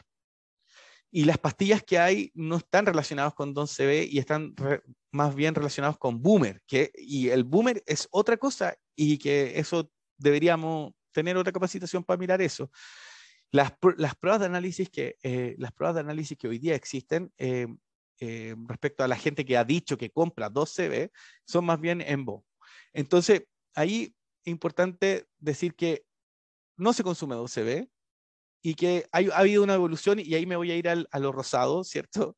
Al famoso rosado del TUSI. ¿Y por qué se vino mezclando esta idea de que de que el consumo de OCB, una de las cosas importantes era el tema de la hidratación, y se sugiere iniciar el consumo en bajas dosis. No mezclar con otras sustancias y claramente no mezclar la idea de no mezclar con alcohol, ¿cierto? Ahí hay algunas recomendaciones de la reducción de riesgo para el consumo, pero sin embargo, aquí es donde yo me quiero llegar, y es 2CB versus TUSI, no son lo mismo y no es lo mismo, y el TUSI que yo les voy a comentar, y por eso tengo otra sustancia que les voy a presentar. Entonces, se popularizó en los años 80, como en el 85, ya el 94, en Estados Unidos ya esta idea de Europa, cuando llega el 2CB, por el uso de la población latina, cambia 2CB a 2CB, y ahí hay un Spanglish, ¿cierto?, instalado, y se instala esto de que, y fue un reportaje, de hecho, de una revista bien como de música, así muy importante, que empieza a instalar el tema de la cocaína rosada. Y se instala esto como la gran vedette del trap, música urbana, que los raperos de la época estaban consumiendo cocaína rosada. Entonces eso tenía más glamour y todo. Recuerden del marketing en torno a la sustancia, ¿ya? Básicamente, el 2CB es un fármaco psicodélico y no tiene nada que ver con la cocaína, y por lo tanto el TUSI obviamente no tiene que ver nada con la cocaína. Es de origen sintética y usualmente se puede encontrar en formato esnifado, ¿cierto?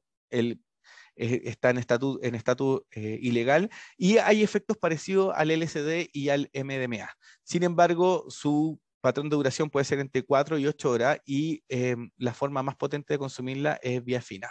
Pero ese 2CB que ven ahí no es nuestro 2CB, no es nuestro TUSI que habla nuestro amigo Marcianeque, ¿cierto? ¿Qué le echaste al TUSI? Dice la canción, ¿cierto? Amigo, ¿qué le echaste al TUSI? Básicamente, ¿por qué? Básicamente porque hoy día el TUSI que se está consumiendo en la población infanto-adolescente, el principal componente que tiene es esa señorita que está ahí, que es la quetiapina. La ketamina. ¿Qué es la ketamina? Bueno, muy conocida en Vietnam, ¿cierto? 1970, un disociador del sistema nervioso central, o sea, podría haber matado a un par de campesinos del Vietcong y fumarte un Lucky Strike y tirarte un pinchazo de ketamina, y seguramente no ibas a estar con trauma postraumático, ¿se entiende? O te habían disparado en una mano y te pinchabas ketamina y podías seguir disparando con la otra mano. Hay una escena de Rambo que se pincha queta, así, muy, muy clásica. Rambo, imagínense. Entonces, pero efectivamente la queta hoy día utilizada principalmente en el ambiente clínico hospitalario, ¿cierto? Es líquida, pero por eso hablan de cocinar la queta, porque la queta tiene que pasar por un proceso que la tienen que volver polvo. Y ahí están las dosis respecto a la vía esfinada, ¿cierto? ¿Cuáles son principales sus efectos al ser un disociador, ¿cierto? Relaj, tranquilidad y euforia. Es como, con algunos chiquillos hablamos del tranquilo, calmado, nervioso. No sé si se acuerdan de ese concepto, pero les pasa un poco eso. Tranquilo, calmado y nervioso y activo, y funciona también en un ambiente recreativo. Pero también puede tener alucinaciones visuales, auditivas, ¿cierto? Desinhibición, y por eso también está muy relacionado con estos efectos entopatógenos, ¿cierto? De querer tocarse, abrazarse, etc. Disminución, obviamente, del tiempo, del dolor y del cansancio. Si ustedes miran estas tres últimas categorías que tiene la queta, imagínense un perfil de usuario de un chiquillo que tiene sintomatología depresiva, que tiene malestares físicos y corporales, que tiene problemas para sociabilizar y que tiene baja motivación y que consume ketamina. Se va a sentir en la gloria. Se va a sentir en la gloria. Entonces, evasión y desconexión. ¿Cuántos de nuestros chiquillos también están hoy día poniéndole el foco en una sustancia más que en la situación problema en la que ellos están hoy día viviendo? efectos, algunos efectos que pueden dar, y ahí es bien interesante mirar porque a algunos les genera vómitos, náuseas, sensación de mareo, vértigo, dolores de cabeza, confusión, desorientación, temas de memoria, lagunas mentales y espacios de falta de memoria, ¿cierto? Pero una de las cosas bien interesantes que pasa, y los chiquillos dicen, me traspapelé o quedé tumba. Consumí mucha tusi, tío, y me traspapelé, quedé tumba. Y básicamente es cuando hay sobredosis de keta. ¿Y por qué? Porque la keta puede llegar a uno puede llegar a un estado catatónico que se llama a desarrollar una experiencia cercana a la muerte, que es ESM, ¿cierto? Y que tiene que ver con esta relación de la disociación entre lo físico y lo corporal. Pero obviamente, si uno tiene temas cardíacos, hipertensión y tiene medicamentos de la tiroide o operaciones oftalmológicas, claramente no debiese consumir keta.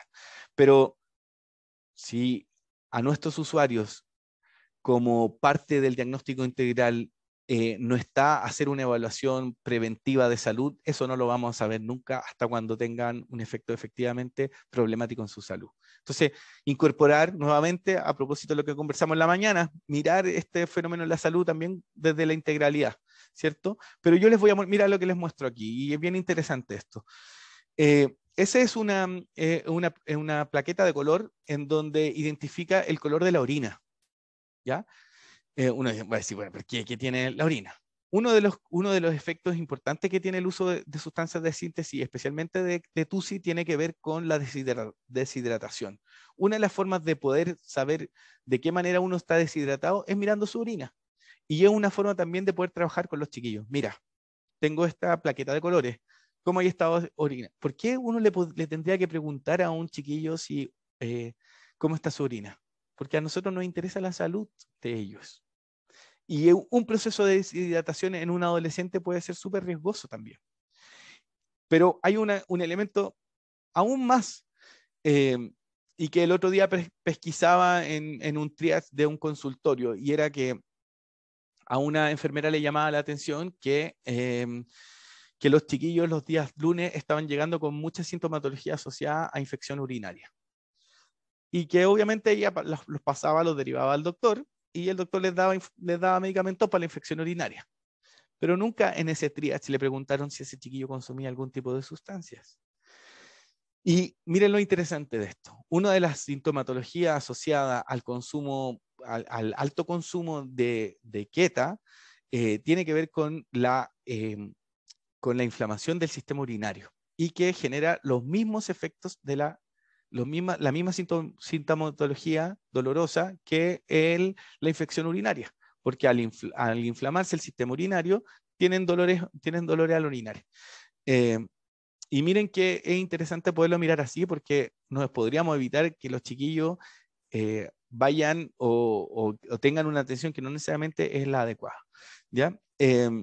Obviamente yo les decía que el riesgo en relación a la hepatitis C son altos, genera dependencia y tolerancia como y trastornos físicos como cualquier otra sustancia, ansiedad, insomnio, etcétera, pero que en demasiadas, o sea, en dosis altas también genera dificultades y es bien interesante trabajarlo con los chiquillos, porque muchos de ellos, cuando tienen consumos altos de TUSI, se caen, se pegan, tienen accidentes, etcétera.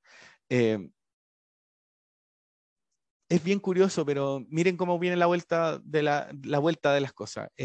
Ya en Estados Unidos, la keta está pasando por una etapa en donde se está empezando a trabajar con gente y con adolescentes que tienen temas depresivos y estrés postraumático, y entre otras cosas, depresión severa, y dosificado, entregado en un formato clínico, en dosis de acompañamiento, etcétera. Hoy día se está trabajando con la keta. Lamentablemente hoy día tenemos keta que no sabemos la procedencia, tenemos una ketamina que llega de países como Bolivia, Perú, Colombia, que se está cocinando en lugares que no sabemos las condiciones sanitarias, pero también que hoy día la están adulterando con muchas otras cosas. ¿Con qué la están mezclando? La están mezclando con estimulante, la están mezclando con anfetamina, la están mezclando con benzodiazepina. Entonces es muy importante, y es muy importante que los chiquillos identifiquen cuando cuando consumen TUSI de algún dealer y cuando consumen de otro lugar, porque van a tener efectos distintos, porque nadie tiene la fórmula. No es que 2 gotitas, no. Los que hoy día están considerando TUSI, en realidad le van a administrar cosas que tengan efecto, y que puede ser cafeína, y que puede ser un poco de cocaína, y que puede ser pasta base, y que puede ser benzodiazepina, y eso, lamentablemente, mientras no existan estrategias de poder testear sustancias con los adolescentes, no vamos a ver nunca lo que están consumiendo.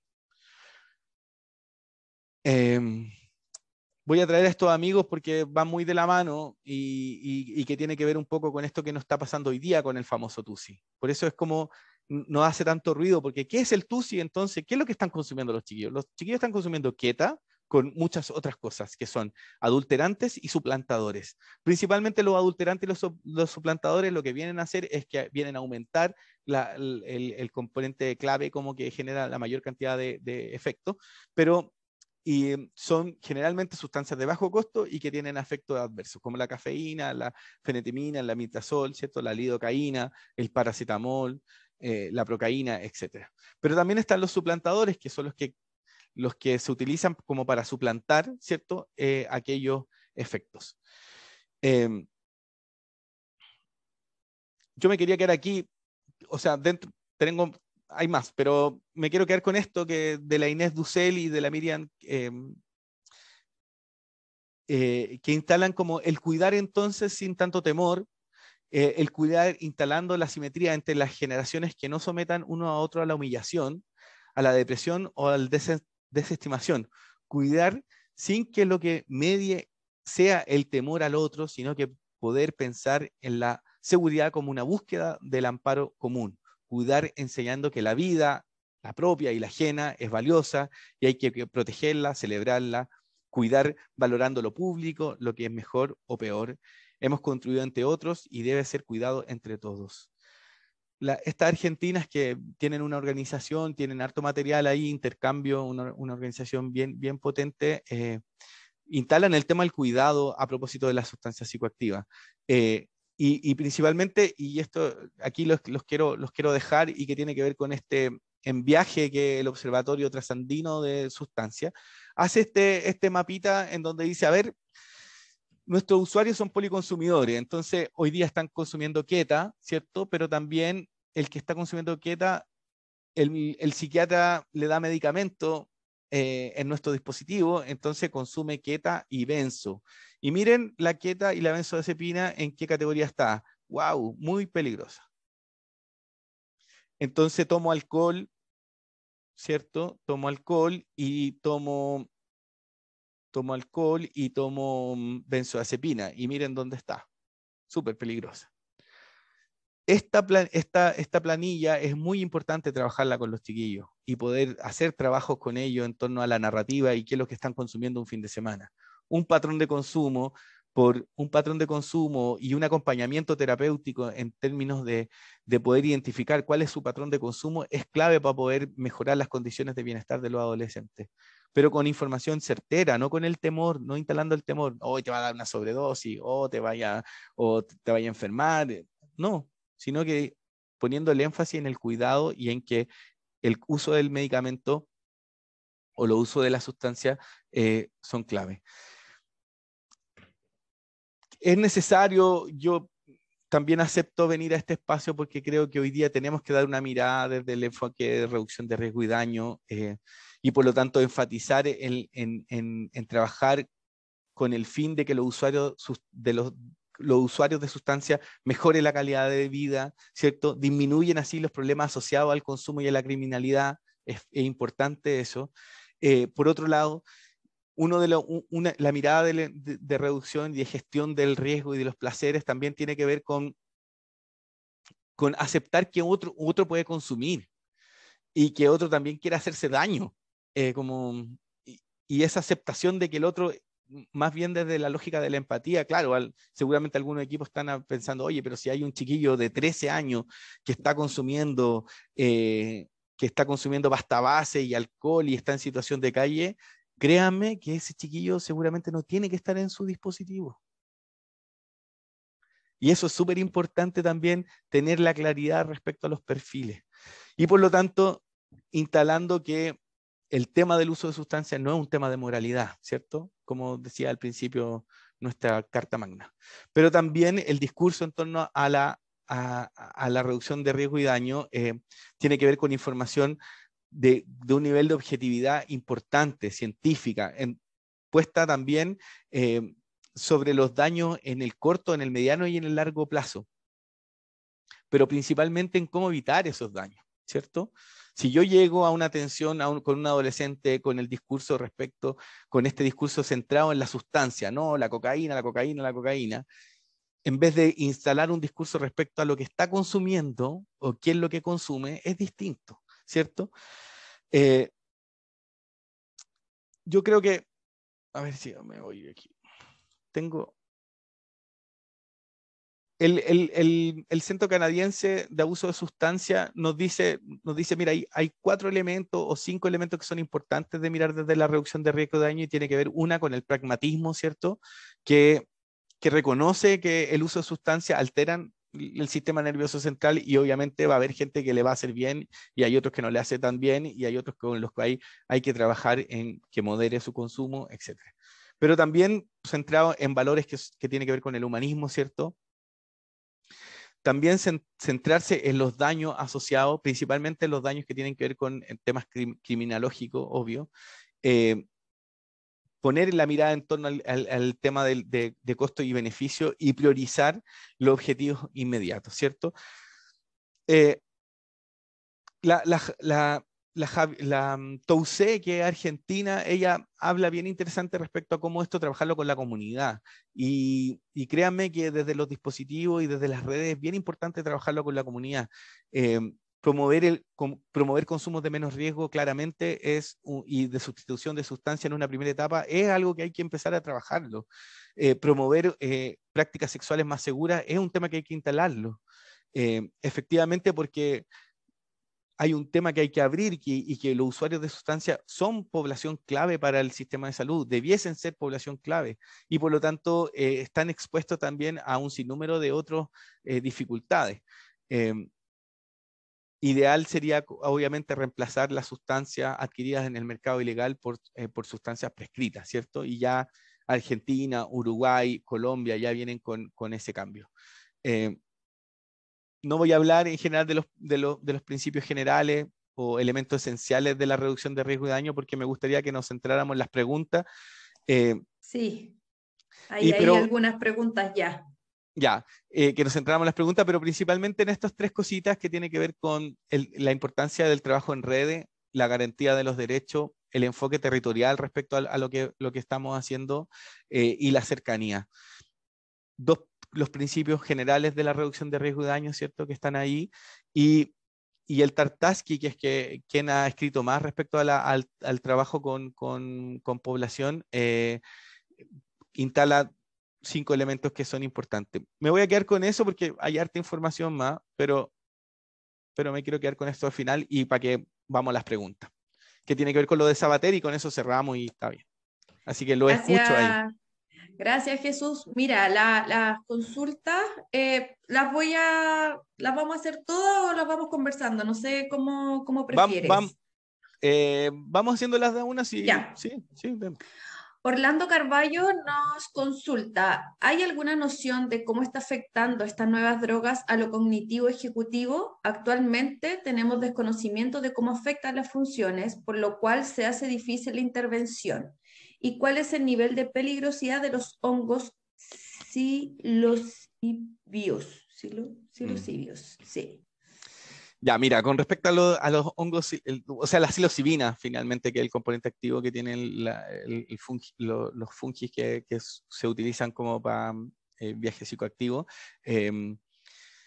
hay muchos estudios, o sea, chiquillo, la psilocibina se está utilizando para estrés postraumático, para enfermos de cáncer, hay centro en Canadá, hay centro en Estados Unidos, o sea, es- hay mucho de eso. Y la verdad, más que el daño o más que las orientaciones, yo creo que hay orientaciones respecto al uso y que los chiquillos experimentan igual con hongo, pero básicamente tiene que ver con que reconozcan qué hongos son, cuál es el contexto en los cuales van a consumir, si efectivamente hay un chiquillo que tiene una patología de salud mental más o menos ya diagnosticada, obviamente a ese chiquillo no hay que recomendarle que consuma hongos ni ninguna sustancia entopatógena o psicoactiva, claramente.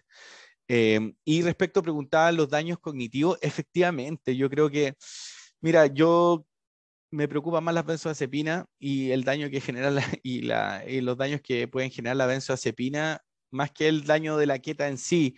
O el tema, y por qué hablo de la queta en sí y de las benzodiazepinas, porque la capacidad cognitiva se disminuye en porcentaje importante respecto al uso de benzodiazepina, pero siempre y cuando sea un uso no médico, porque a nuestros psiquiatras les encantan las benzodiazepinas para los adolescentes.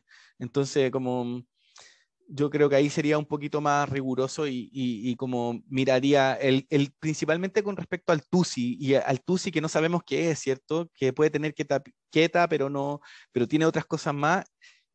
Me preocuparía más que el daño cognitivo, me preocuparía los daños a la salud.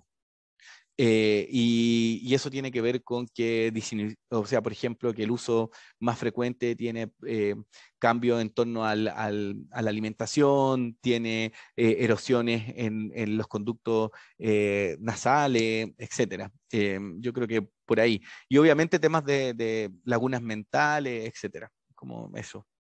¿Otra? ¿Hay otra ahí? Sí, el equipo Ahora San Joaquín consulta que a qué se refiere con consumo problemático, considerando el concepto de consumo frecuente, no problemático en adolescentes, donde su sistema nervioso central aún está en desarrollo. O sea, si nos vamos a la literatura pura y dura,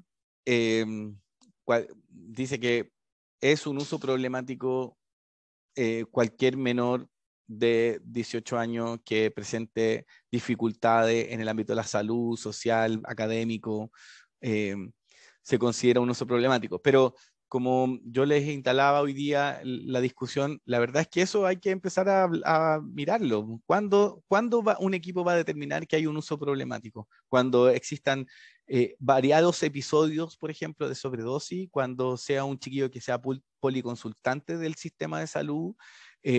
Vamos a hablar cuando un chiquillo tenga dificultades efectivamente en el ámbito respiratorio, en el ámbito cognitivo o en el ámbito de salud mental. ¿Cuándo lo vamos a identificar? O cuando efectivamente, y esa es una gran pregunta, cuando hablamos de droga de inicio, ¿cuál es la droga?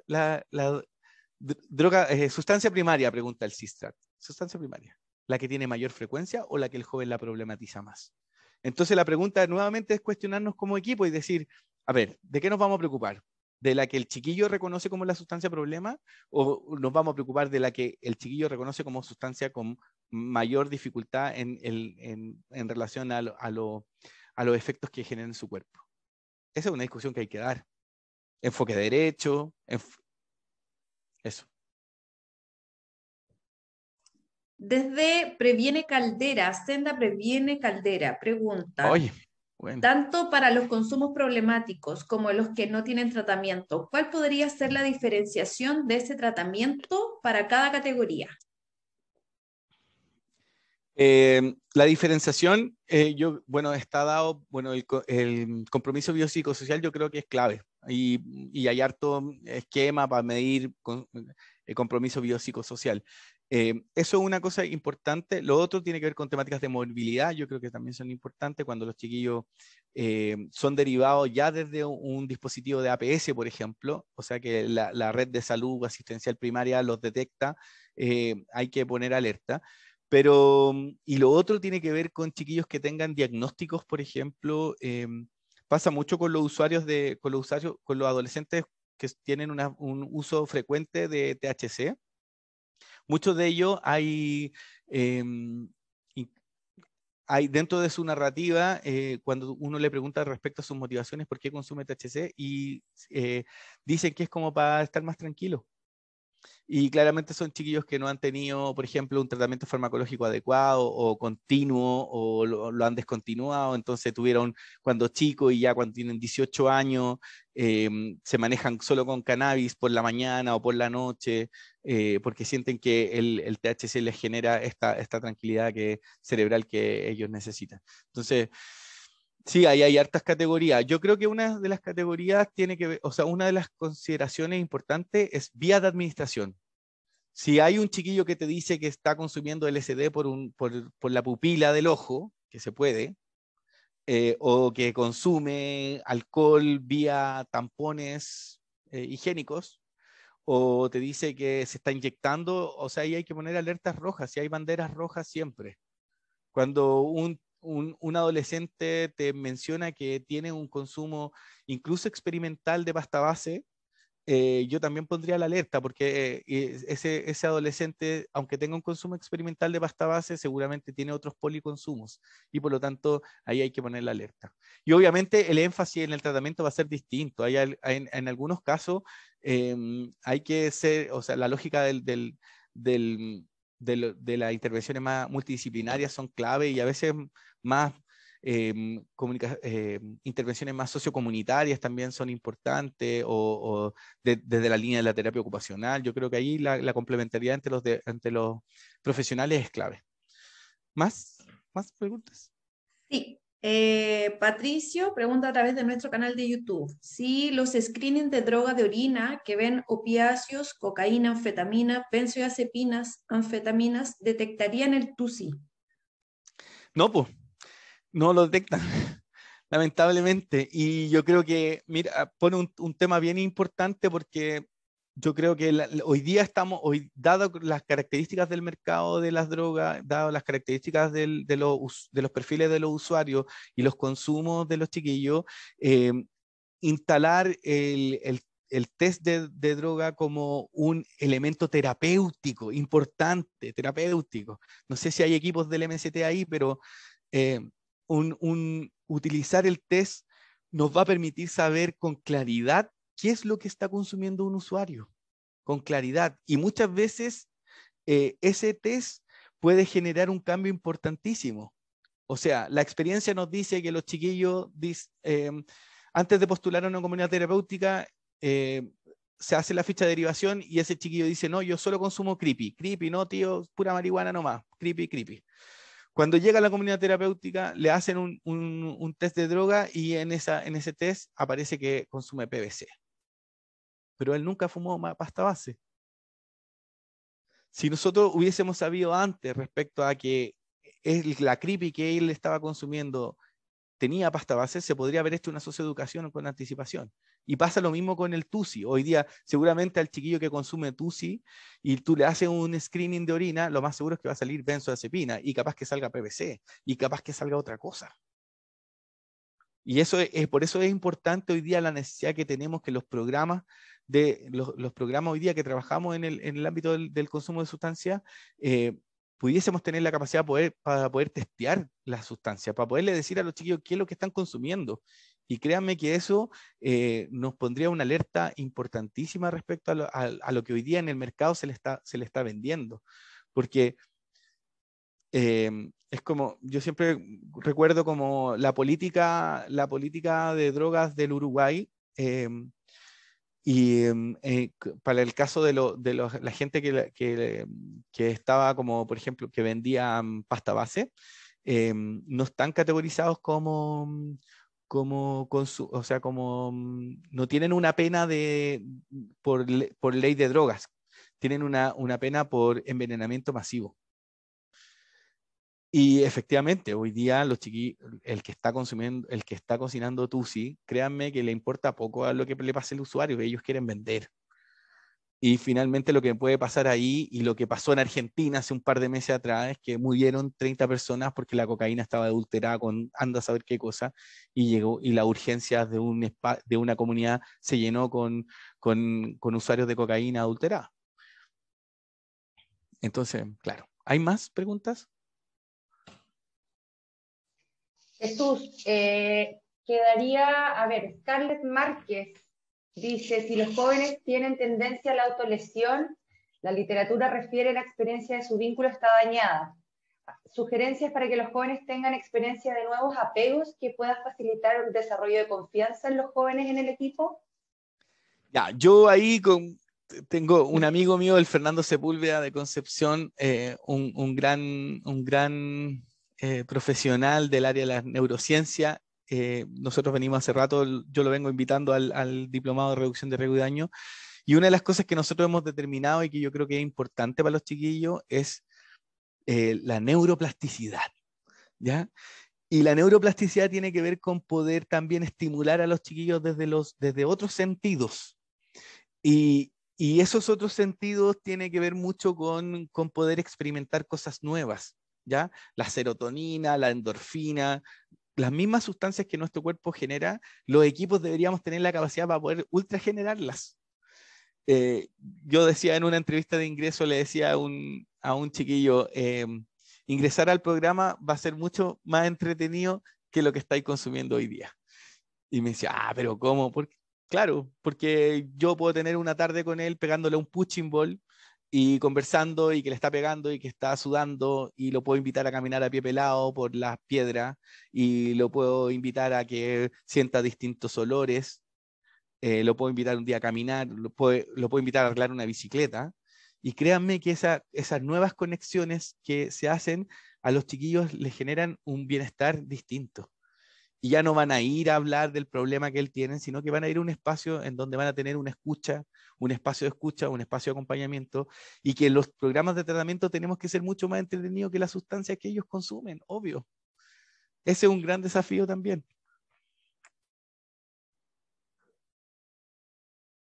Súper. Y sí, gracias. Y como última pregunta que me la consultaron es si el TUSI queda en categoría de estimulante o alucinógeno. Es que volvemos a la pregunta, ¿qué es el TUSI?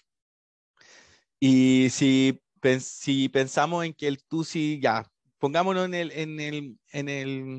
elige vivir en un mundo donde vamos a elegir vivir sin drogas.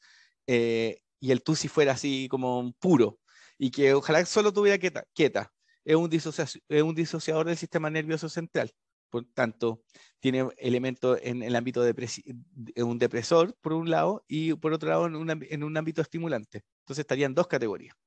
Pero si a eso le sumáis benzodiazepina, pasta base, clorhidrato de cocaína y anda a saber qué, la verdad es que podía estar en las tres categorías y esa categoría no nos va a servir. Entonces, por eso Marcianeque dice lo que dice en sus canciones. Gracias, Jesús. Oye, Francesca, estamos listos con no hay más las preguntas. Sí, no hay más preguntas. Yo me despido entonces. Oye, agradecer ahí. Sí, Francesca. Sí, primero Jesús y Paulina agradecerles Paulina por el liderazgo de las preguntas y Jesús por la exposición.